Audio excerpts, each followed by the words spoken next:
Next हमारा topic है cross price effect, तिरछा कीमत प्रभाव। संबंधित वस्तुओं की कीमत में परिवर्तन होने से वस्तु की मांग पर पड़ने वाले प्रभाव को तिरछा कीमत प्रभाव कहा जाता है। स्टूडेंट्स, वस्तुएं दो प्रकार की ली गई हैं, प्रतिस्थापन वस्तुएं तथा पूरक वस्तुएं। फिर से लेते हैं। प्रतिस्थापन वस्तुएं वे वस्तुएं होती हैं जो एक दूसरे के स्थान पर प्रयोग की जाती हैं, जैसे चाय के स्थान पर कॉफी का प्रयोग या कॉफी के स्थान पर चाय का प्रयोग। दूसरी वस्तु होती हैं पूरक वस्तुएं। पूरक वस्तुएं वे वस्तुएं होती हैं जो संयुक्त रूप में किसी एक आवश्यकता को पूरा करती हैं, जैसे कार और पेट्रोल का उदाहरण है, स्याही और पेन का उदाहरण है। तो लेते हैं, प्रतिस्थापन वस्तु की कीमत में पड़ने वाले प्रभाव से उस वस्तु की मांग पर जो प्रभाव पड़ता है। डायग्राम से लेते हैं। यदि चाय की कीमत स्थिर है, तो कॉफी की कीमत में वृद्धि होने पर चाय की मांग में जो वृद्धि होगी उसे तिरछा कीमत प्रभाव कहा जाएगा। या इसके ऑपोजिट, चाय की कीमत स्थिर रहने पर कॉफी की कीमत में जो कमी होती है, तो जिसके फलस्वरूप चाय की मांग में कमी होगी, उसको तिरछा कीमत प्रभाव कहा जाता है। तो लेते हैं, यदि चाय की कीमत स्थिर है 10 मात्रा की मांगी जा रही है, कॉफी की कीमत 30 है। जब कॉफी की कीमत में वृद्धि हो जाती है तो चाय की मांग में वृद्धि हो जाएगी। कॉफी के उपभोक्ता चाय को सब्स्टिट्यूट करेंगे। डायग्राम से लेते हैं।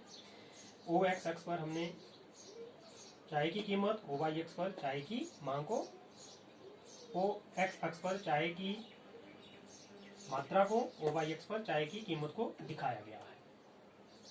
यदि चाय की कीमत स्थिर है, स्थिर कीमत पर जब कॉफी की कीमत में वृद्धि होती है तो प्रारंभिक D1 डिमांड कर्व चाय की डिमांड कर्व है, ई बिंदु पर संतुलन बिंदु है।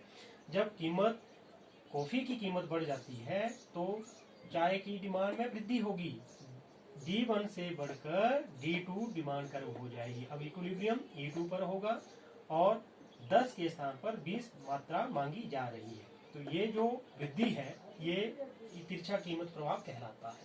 दूसरा लेते हैं, यदि कॉफी की कीमत में कमी होती है, चाय की कीमत स्थिर है, कॉफी की कीमत में कमी होती है, तो कॉफी की कीमत में कमी होने से चाय की मांग में जो कमी होती है उसे decrease in demand in T, चाय की डिमांड में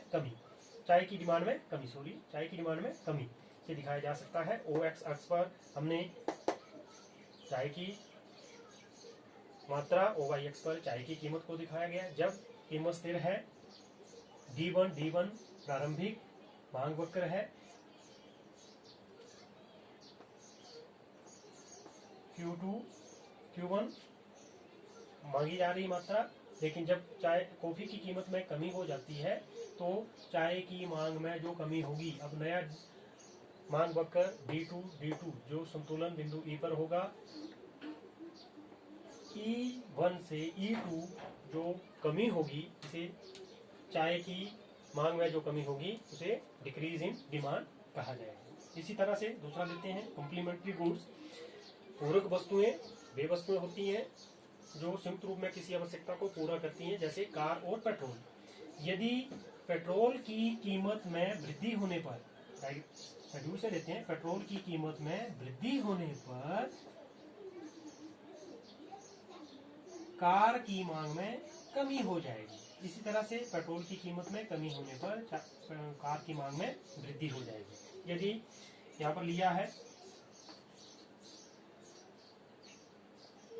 ओ एक्स अक्ष पर कार की मांगी जाने वाली मात्रा, ओ वाई अक्ष पर कार का प्राइस।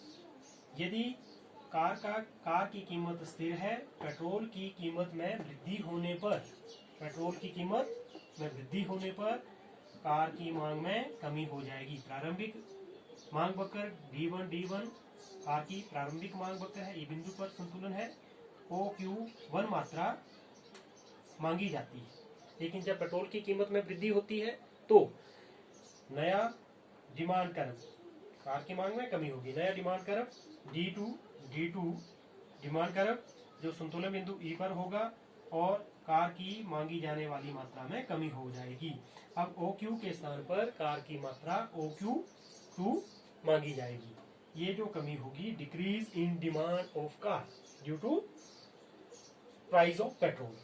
इस तरह से दूसरा लेते हैं, यदि पेट्रोल की कीमत गिर जाए, पेट्रोल की कीमत गिर जाती है तो कार की मांग में वृद्धि होगी।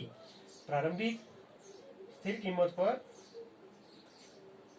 D1 प्रारंभिक बिंदु है, OQ मात्रा, कार की OQ मात्रा मांगी जा रही है।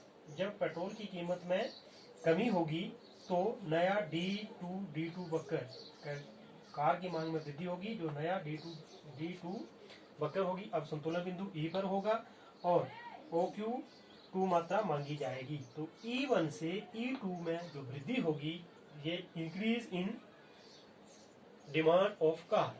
तो इस तरह से आज का हमारा टॉपिक